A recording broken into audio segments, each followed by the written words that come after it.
Vous êtes-vous déjà demandé si cette bague à votre doigt n'était qu'un ornement, ou si elle cachait en réalité un pouvoir secret ? Ce qui semblait être un simple bijou était considéré comme un symbole sacré dans de nombreuses cultures, un pont capable de relier votre intention à la réalité. Et aujourd'hui, je veux vous révéler comment ce cercle peut devenir un aimant à abondance si vous savez l'utiliser correctement.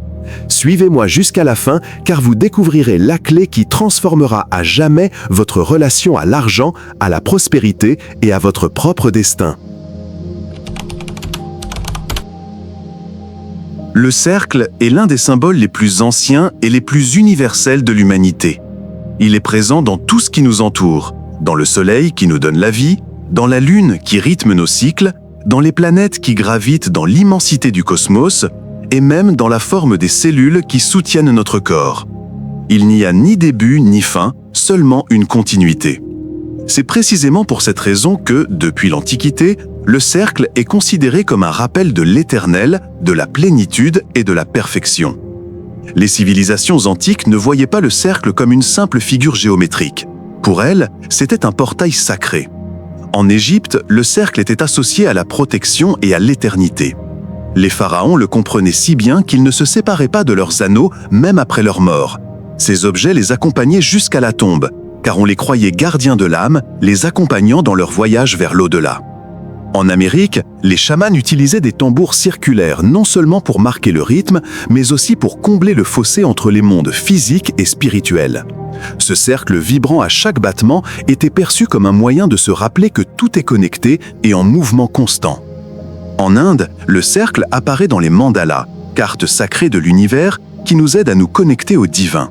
Et dans de nombreuses autres cultures, la même idée revient constamment. Le cercle représente la plénitude, l'union, la continuité. Passer une bague à votre doigt ne se résume pas à décorer votre main, vous activez involontairement ce symbole ancestral dans votre propre corps. Vos doigts ne sont pas neutres, ils sont des canaux d'énergie, des prolongements de votre intention et de votre capacité à créer. En entourant l'un d'eux d'une bague, vous accordez au cercle une place privilégiée. Il devient un compagnon silencieux qui vous accompagne dans chacun de vos mouvements. À chaque fois que vous pointez, agitez, écrivez ou caressez, la bague bouge avec vous. Elle vibre avec votre geste, reflète votre intention et devient le miroir de ce que vous portez en vous. Vous cessez de l'utiliser comme un ornement pour devenir un talisman vivant. Voilà toute la différence entre porter une bague par habitude et la porter en toute conscience. Les cercles ne sont pas statiques, ils sont conçus pour bouger, s'écouler et s'étendre. Si l'on y réfléchit, même nos vies fonctionnent selon des cycles circulaires. Le jour et la nuit, les saisons, la naissance et la mort. En portant une bague, vous inscrivez littéralement ce rappel sur votre peau. Vous faites partie d'un flux éternel, vous n'êtes pas séparés du tout. C'est pourquoi les anciens ne portaient pas les bagues comme des simples bijoux, mais comme des symboles de pouvoir, de pacte et de protection. Et même si aujourd'hui cela peut sembler un simple détail esthétique, le cercle conserve le même potentiel. La question est, l'utilisez-vous consciemment ou le laissez-vous passer inaperçu ? Si vous souhaitez commencer à éveiller cette énergie en vous, conclusez un petit pacte avec votre propre cercle. Écrivez dans les commentaires « Mon intention s'aligne sur le flux de la vie ». Cette phrase n'est pas une coïncidence, c'est votre premier pas vers l'activation de l'anneau d'abondance et le rappel à l'univers que vous êtes prêt à entrer dans le cycle du donner et du recevoir. Au fil de l'histoire, la bague a été bien plus qu'un simple bijou. Dans de nombreuses cultures, elle est devenue une déclaration silencieuse de pouvoir, un symbole capable de décider du destin. Rome en est l'un des exemples les plus frappants. Là-bas, les bagues ne servaient pas seulement d'ornement ou de signe de richesse, mais étaient aussi des instruments d'autorité. Une chevalière pouvait authentifier un décret, valider un pacte, légaliser un mariage, voire confirmer la volonté d'un empereur.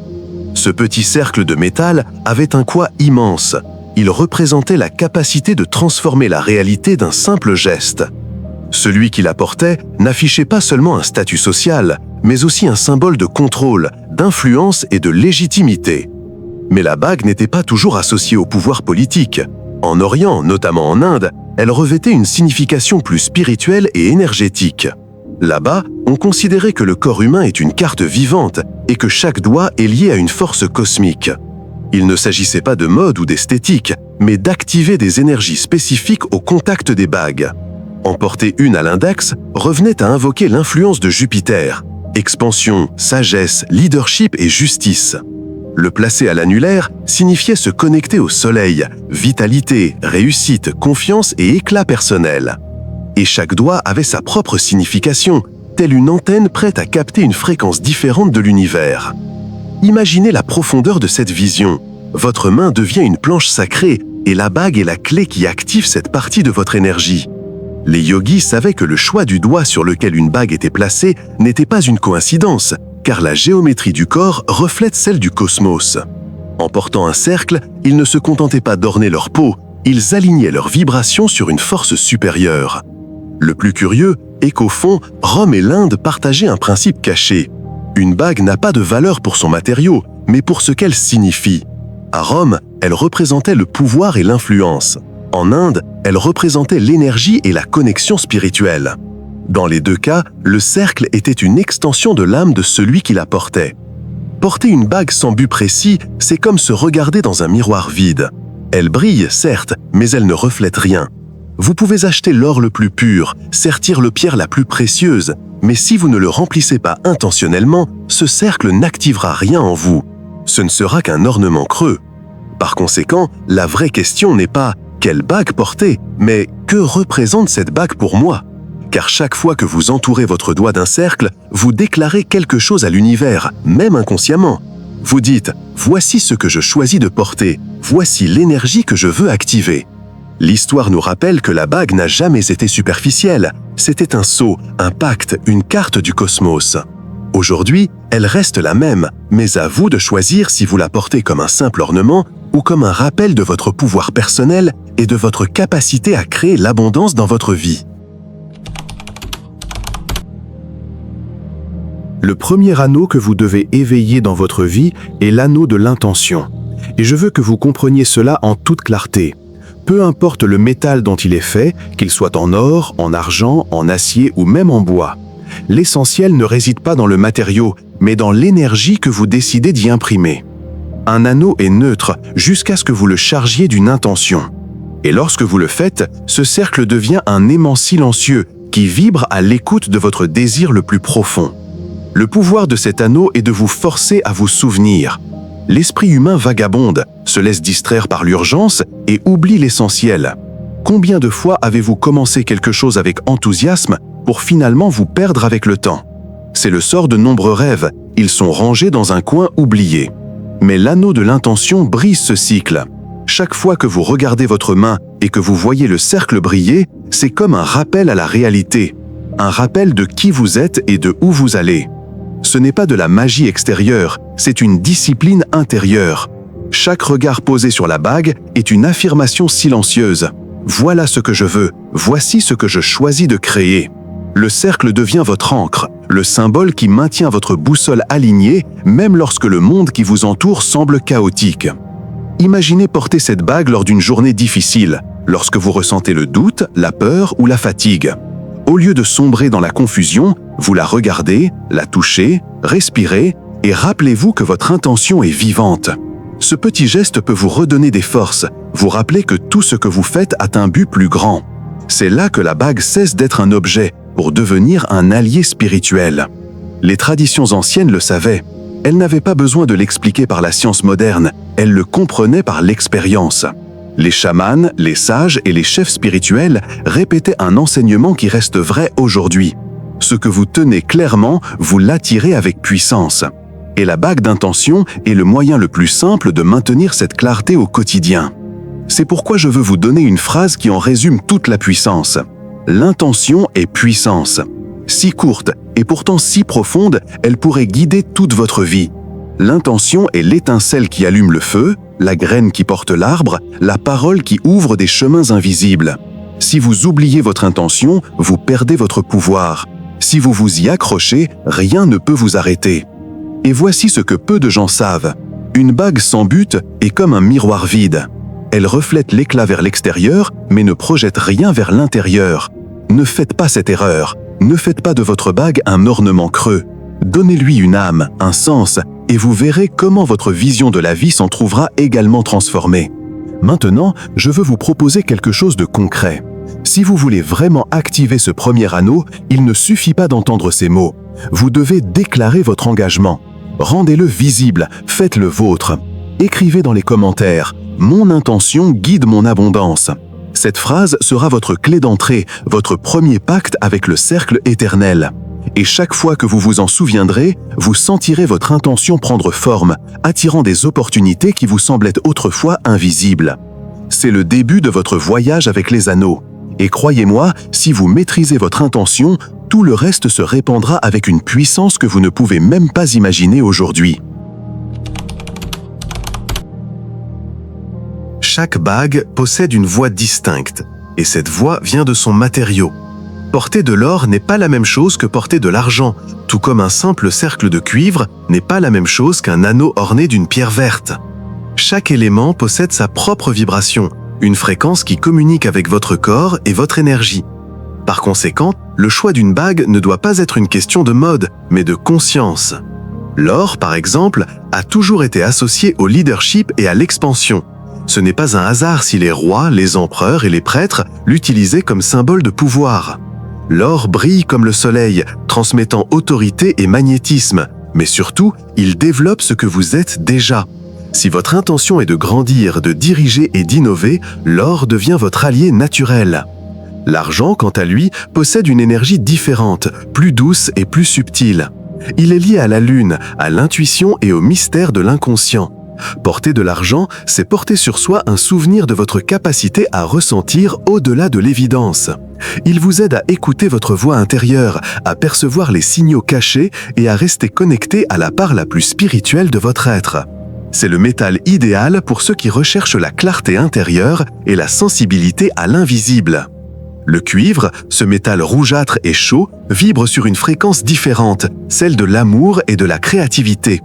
Depuis l'Antiquité, il est utilisé dans les rituels de guérison et dans la fabrication d'objets destinés à ouvrir le cœur. Il conduit l'énergie et en même temps éveille l'imagination. Si vous le portez sur vous, il renforce votre capacité à créer, à vous connecter aux autres et à donner forme à de nouvelles idées. Et puis, il y a les pierres vertes. Ces minuscules graines minérales sont bien plus que de simples ornements colorés. Le vert a toujours représenté la régénération, la croissance et la vitalité. Une bague ornée d'émeraude, de jade ou d'aventurine non seulement embellit, mais vous harmonise également avec l'énergie de la nature, renouvellement constant, abondance croissante et équilibre avec le cycle de la vie. Écoutez maintenant cette révélation. La véritable magie opère lorsque vous combinez consciemment le métal et la pierre. L'or et l'émeraude vous guident vers la sagesse et ouvrent des voies de croissance. L'argent et le jade affinent votre intuition tout en renforçant votre énergie vitale. Le cuivre et l'aventurine unissent amour, créativité et expansion matérielle. Chaque combinaison crée une clé différente, capable d'amplifier vos vibrations et d'attirer les opportunités naturellement, presque sans effort. Choisir une bague ne doit donc pas être un acte anodin, c'est un acte de conception énergétique. Vous décidez quelle force vous souhaitez éveiller en vous et quel message vous souhaitez transmettre à l'univers. La question est, que devez-vous activer à ce moment précis de votre vie ? Leadership, intuition, amour, régénération. La réponse est littéralement entre vos mains.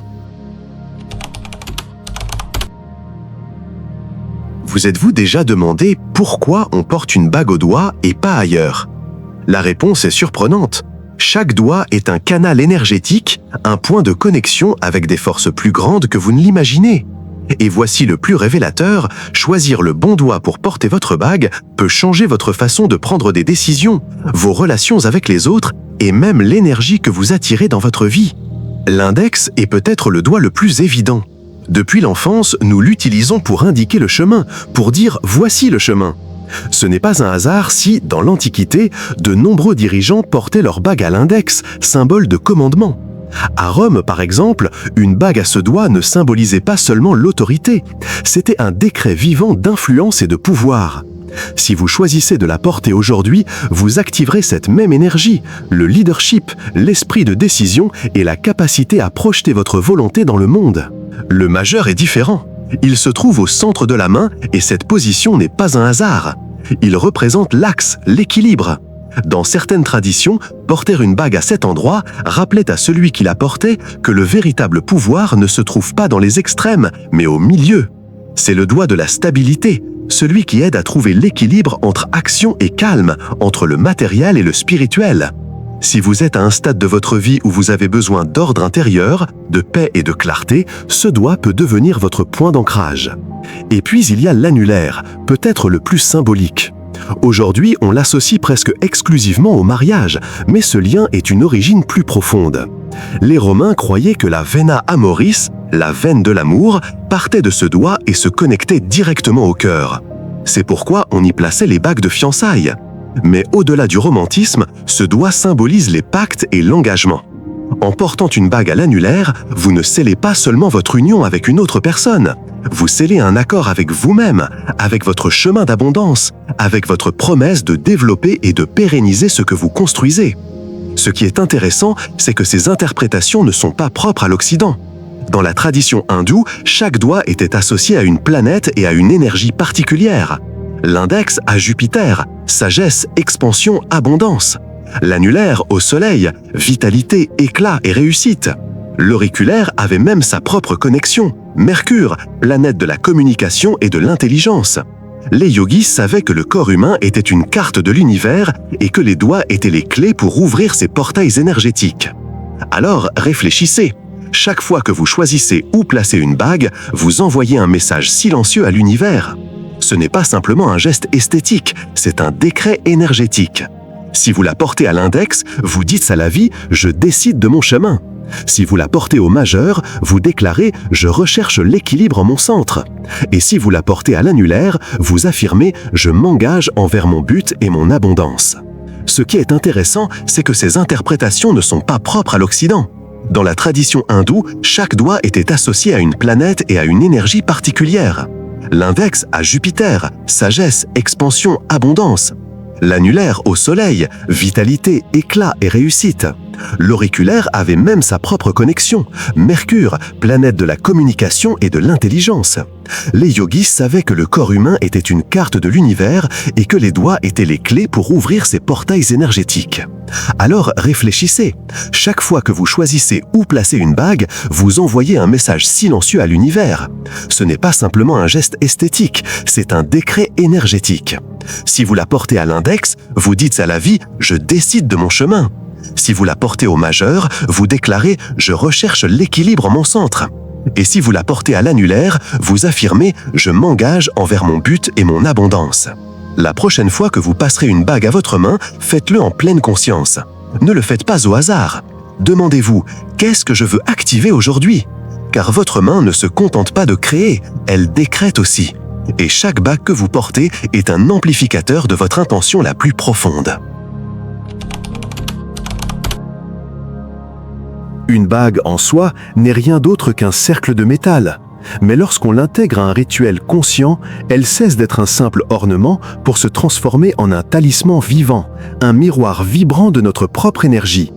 Et ce n'est pas de la superstition, c'est un principe bien connu des cultures anciennes. Les objets n'ont pas de pouvoir par nature, mais par l'intention qu'on leur donne.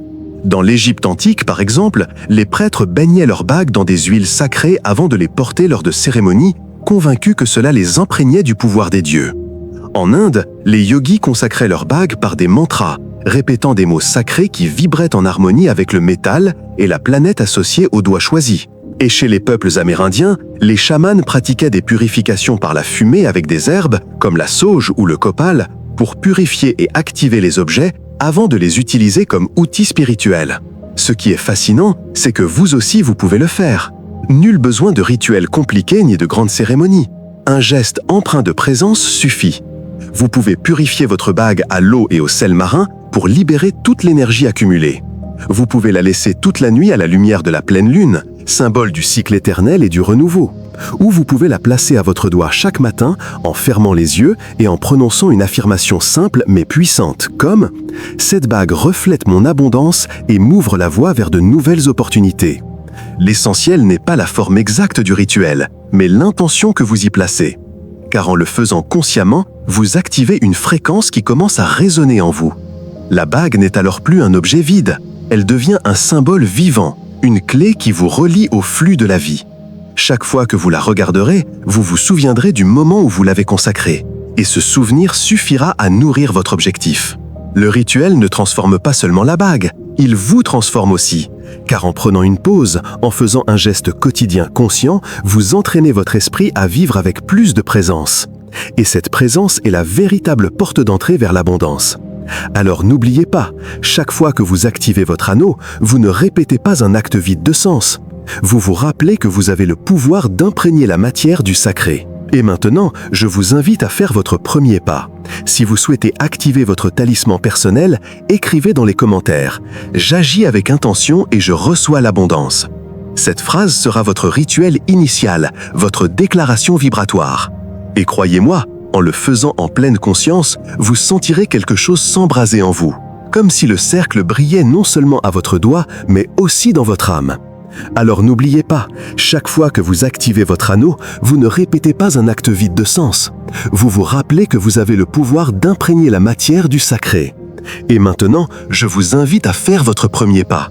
Si vous souhaitez activer votre talisman personnel, écrivez dans les commentaires « J'agis avec intention et je reçois l'abondance ». Cette phrase sera votre rituel initial, votre déclaration vibratoire. Et croyez-moi, en le faisant en pleine conscience, vous sentirez quelque chose s'embraser en vous, comme si le cercle brillait non seulement à votre doigt, mais aussi dans votre âme. Ensemble, nous avons parcouru le chemin des 4 anneaux visibles, l'intention, le matériau, le lieu et le rituel. Chacun est comme une clé ouvrant une porte différente vers l'abondance. Des clés que vous pouvez toucher, porter et consacrer, vous rappelant chaque jour que la prospérité n'est pas une coïncidence, mais un art conscient. Mais nous avons aussi découvert quelque chose d'encore plus profond, les anneaux invisibles, ceux qui n'ornent pas la main, mais enveloppent l'âme. La cohérence, qui vous rappelle de vivre en accord avec ce que vous dites et ressentez. La communauté, qui accroît votre prospérité lorsque vous partagez et encouragez les autres. L'abandon, qui ne signifie pas perte, mais capacité à lâcher prise sur ce qui ne résonne plus en vous pour faire place à la nouveauté. Et la conscience, l'anneau silencieux qui vous accompagne chaque fois que vous choisissez d'être reconnaissant et de faire confiance au flux de la vie. Rappelez-vous toujours ceci, le véritable pouvoir ne réside ni dans le métal, ni dans la pierre, ni dans l'éclat extérieur. Le véritable pouvoir est en vous. L'anneau ne fait que refléter ce que vous êtes déjà. C'est un symbole, un miroir, une porte, mais c'est vous qui décidez de le franchir. C'est pourquoi je vous propose une pratique simple mais transformatrice. Chaque matin, avant de commencer votre journée, regardez votre main. Observez ce cercle brillant ou imaginez l'anneau invisible si vous n'en portez pas. Respirez profondément. Soyez reconnaissant pour ce que vous avez déjà, même les plus petites choses. Puis, réaffirmez votre intention par une phrase claire. « Je suis ouvert au flux de l'abondance et je marche avec confiance vers mon but. » Faites-le avec présence, avec certitude, et vous verrez comment la vie commencera à vous répondre. L'abondance n'est pas quelque chose que vous devez poursuivre, c'est quelque chose qui vit déjà en vous, attendant d'être activé. Vous êtes le véritable aimant, et les anneaux ne font que vous le rappeler.